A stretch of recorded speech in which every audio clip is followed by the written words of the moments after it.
क्या भारत ने देश का सबसे साफ सुथरा शहर बना लिया है? जी हाँ, एक ऐसा शहर जो लगातार 8 बार स्वच्छ सर्वेक्षण में टॉप पे रहा हो। उस शहर का नाम है इंदौर। साफ सफाई का मुद्दा इतना बड़ा है हमारे देश में, जिसकी चर्चा सिर्फ इंडिया ही नहीं बल्कि विदेशों में भी होती है। इस मामले में इंडिया की इमेज पूरी तरह खराब हो चुकी है। एक बहुत फेमस एग्जाम्पल दिया जाता है और ये ट्रेंड काफी ज्यादा पॉपुलर हो चुका है। इंडिया में कितनी गंदगी है उसको आप अपने घर से ही देख सकते हैं। गूगल मैप खोलो और रैंडमली किसी भी इंडियन सिटीज की स्ट्रीट की इमेज देखो, आपको कहीं न कहीं कूड़े का ढेर मिल जाएगा। ये मैंने भी ट्राई किया। ऐसे ही रैंडम किसी स्ट्रीट व्यू की इमेज ओपन की और मुझे कूड़े का ढेर मिल गया। हम दुनिया की 4th लार्जेस्ट इकोनॉमी बन चुके हैं, लेकिन उसकी झलक कहीं दिखाई नहीं देती। किसी भी डेवलप्ड कंट्री की इमेज उसके शहरों से बनती है, चमचमाती सड़कें, साफ सुथरी गलियां, और यही चीज एक कंट्री की ग्रोथ की निशानी होती है। लेकिन हमारे देश में ये मिसिंग है अभी तक। न शहरों का अच्छा सिविक इंफ्रास्ट्रक्चर, न लोगों में सिविक सेंस।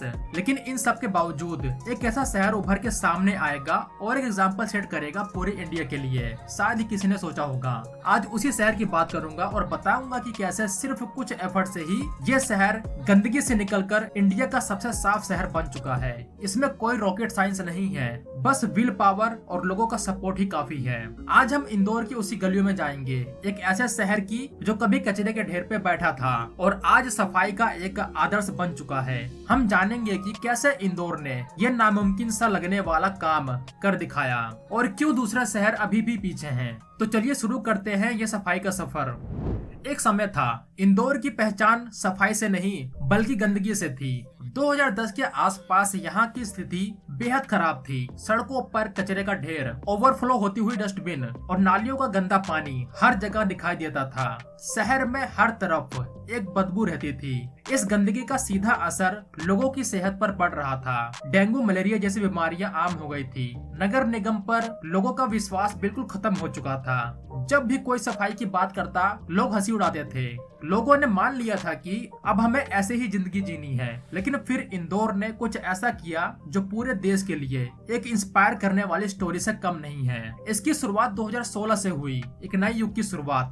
प्रधानमंत्री नरेंद्र मोदी जी ने स्वच्छ भारत अभियान लॉन्च किया और इस अभियान ने इंदौर को एक नया मौका दिया। लेकिन सिर्फ अभियान काफी नहीं था। अगर इस अभियान से इतना ही फर्क पड़ता तो आज देश के सभी शहर साफ होते, क्योंकि ये पूरे देश के लिए था। इंदौर म्युनिसिपल कॉर्पोरेशन ने इस अभियान को एक मिशन बना लिया जो बाकी की म्युनिसिपल बॉडीज नहीं कर पाई। इसका क्रेडिट जाता है उस समय की मेयर मालिनी गौड़ और कमिश्नर मनीष सिंह को। इन्होंने एक ऐसा मॉडल बनाया जो सिर्फ सरकारी नहीं बल्कि जनता का मॉडल था। मालिनी गौड़ जैसे ही मेयर बनी, इन्होंने सफाई को अपनी सबसे बड़ी प्रायोरिटी बना लिया। इसी दौरान सबसे बड़ा और रेवोल्यूशनरी स्टेप उठाया गया, door to door waste collection system को लॉन्च करके। पहले लोग कचरा डस्टबिन में फेंकते थे, जहाँ से वो चारों तरफ बिखर जाता था, क्योंकि इंडिया में लोगों की आदत है कचरा डस्टबिन में फेंकने के बजाय उसके आसपास फेंकने की। इसीलिए यहाँ पर डस्टबिन को ही हटा दिया और घर घर से कचरा उठाने की शुरुआत हुई। इस एक कदम ने पूरे शहर की सोच बदल दी। अब हम बात करेंगे उस मॉडल की जिसे पूरे देश ने सराहा है।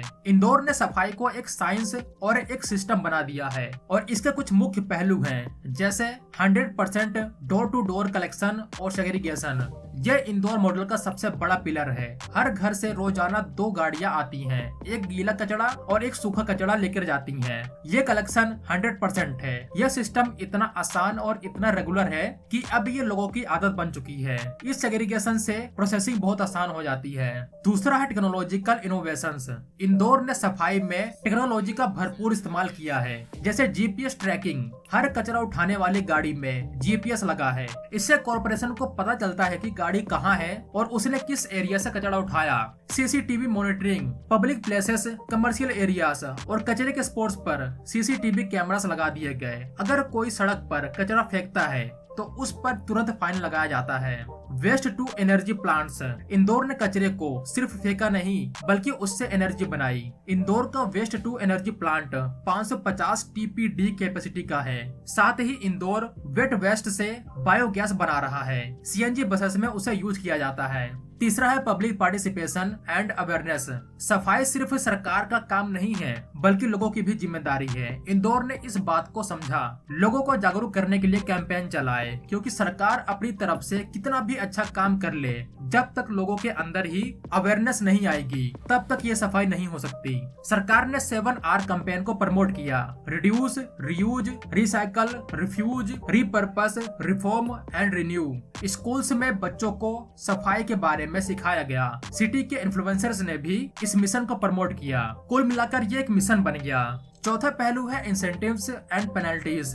इंदौर ने एक स्ट्रिक्ट एंड कैरेट अप्रोच अपनाया। जो लोग सफाई के रूल्स फॉलो करते हैं उन्हें रिवॉर्ड मिलता है, जैसे कि टैक्स में छूट, और जो लोग गलती करते हैं उन पर फाइन लगाया जाता है। पहली बार चेतावनी, दूसरी बार फाइन और तीसरी बार एक बड़ा फाइन। इस सिस्टम ने लोगों को जिम्मेदार बनाया। पांचवा है वेस्ट टू वेल्थ।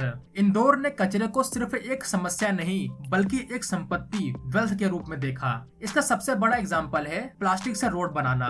इंदौर ने प्लास्टिक कचरे से रोड बनाई है। प्लास्टिक एक नॉन बायोडिग्रेडेबल है जो सदियों तक वैसा का वैसा ही रहता है और इन्वायरमेंट को हार्म करता रहता है। उसी प्लास्टिक को एक सही जगह पर इंदौर ने यूज किया। जो कचरा बायोडिग्रेडेबल है उससे बायोगैस बनाया। शहर में कुछ बसेस बायोगैस से चलती हैं। इससे एयर पोल्यूशन भी कम होता है और फ्यूल की बचत भी होती है। और सिर्फ इतना ही नहीं बल्कि जो गीला कचरा होता है जो लास्ट में बचता है उससे खाद बनाया जाता है जो किसानों के लिए काफी उपयोगी है। इंदौर की सफाई की कहानी में कुछ ऐसे अनोखे पहलू हैं जो इससे और भी खास बनाते हैं। इंदौर ने 2017 में ही 800 से ज्यादा पब्लिक टॉयलेट बना दिए थे और 2017 में ही शहर को अर्बन ODF सिटी डिक्लेयर कर दिया गया था। इंदौर में मंदिरों के फूल और अन्य पूजा सामग्री को कचरा नहीं बनने दिया जाता, उन्हें कलेक्ट करके कंपोस्ट बनाया जाता है जिसे बाद में बेचा जाता है। सफाई के साथ साथ इंदौर ने वाटर मैनेजमेंट पर भी ध्यान दिया। बारिश के पानी को कलेक्ट करके उससे ग्राउंड वाटर रिचार्ज किया जा रहा है। इंदौर की यात्रा यहाँ खत्म नहीं होती, इसके आने वाला कल और भी रोशन है। इंदौर का अगला टारगेट है जीरो वेस्ट और सस्टेनेबल सिटी बनने का 2030 तक। इसके लिए शहर smart waste to energy hubs और सर्कुलर इकोनॉमी हब्स बनने की प्लानिंग कर रहा है। सर्कुलर इकोनॉमी का मतलब है कि हर चीज को रीयूज और रिसाइकल करना ताकि कचरा पैदा ही न हो। इंदौर का ये मॉडल अब दूसरे शहरों के लिए एक ब्लूप्रिंट बन गया है। अब सवाल ये उठता है कि जब इंदौर कर सकता है तो दूसरे शहर क्यों नहीं। जैसा कि मैंने वीडियो के स्टार्टिंग में बोला, पीएम मोदी जी का क्लीन इंडिया मिशन इंदौर के लिए एक ट्रिगर पॉइंट था। ये दूसरे शहरों के लिए क्यों नहीं बन पाया? इसके कुछ मुख्य कारण हैं। पॉलिटिकल विल की कमी, इसके लिए लीडर्स का विजन और कमिटमेंट चाहिए होता है। कई शहरों में ये कमिटमेंट नहीं दिखता। शायद दूसरे शहरों में शहर को साफ रखना नेताओं की प्रायोरिटी नहीं होगी। पब्लिक पार्टिसिपेशन, जहां इंदौर में लोगों ने सफाई को अपना मिशन बना लिया, वहीं दूसरे शहरों में लोग अभी भी सफाई जैसी बुनियादी चीजों को सरकारी काम समझते हैं। लोगों के मन में ये भी ख्याल रहता है कि सफाई जैसी चीज समाज के छोटे वर्ग के लोगों का काम होता है। इस माइंडसेट को बदलने की जरूरत है। इंफ्रास्ट्रक्चर और फंडिंग गैप, बड़े शहर जैसे दिल्ली और मुंबई में पॉपुलेशन का दबाव बहुत ज्यादा है। वहाँ पर इंफ्रास्ट्रक्चर और फंडिंग की कमी भी एक बड़ा चैलेंज है। देश में कई सारी बड़ी बड़ी म्युनिसिपल कॉर्पोरेशन ऐसी है जिनके पास फंड ही नहीं है, तो ये काम कैसे करेंगे? ये म्युनिसिपल कॉर्पोरेशन मोस्टली सरकारों पर फंडिंग के लिए निर्भर रहती है। शॉर्ट में कहे तो इन म्युनिसिपल कॉर्पोरेशन के पास पावर ही नहीं है, जबकि इंदौर में लोग खुद अपनी तरफ से कंट्रीब्यूशन देते हैं। शायद इसीलिए नगर निगम यहाँ पर अच्छा काम कर पाता है और आज के टाइम ये सेल्फ सस्टेनेबल बन चुका है। और लास्ट में है अवेयरनेस इशू। टीयर 2 और टीयर 3 सिटीज में लोगों को अभी भी सफाई के महत्व का पूरा ज्ञान नहीं है। उनके हिसाब से अपने घर के अंदर की सफाई करना ही उनका मेन काम है। उनके घर के सामने क्या हो रहा है, जिस रोड पे वो चलते हैं उस रोड की क्या सिचुएशन है, जिस पार्क में घूमते हैं उस पार्क में क्या हालात है, ये उनकी जिम्मेदारी नहीं है। ये एक माइंडसेट की बात है जिसको सिर्फ एक अवेयरनेस से ही चेंज किया जा सकता है। इंदौर की कहानी सिर्फ सफाई की कहानी नहीं है, ये कहानी है विजन, कमिटमेंट और लोगों के सहयोग की। इंदौर ने दिखा दिया है कि अगर नेताओं में इच्छा शक्ति हो और नागरिक अपनी ड्यूटी समझे तो कोई भी शहर बदल सकता है। तो दोस्तों, आपको ये वीडियो कैसे लगी कमेंट में जरूर बताना। तो इसी के साथ वीडियो को एंड करते हैं। जय हिंद दोस्तों।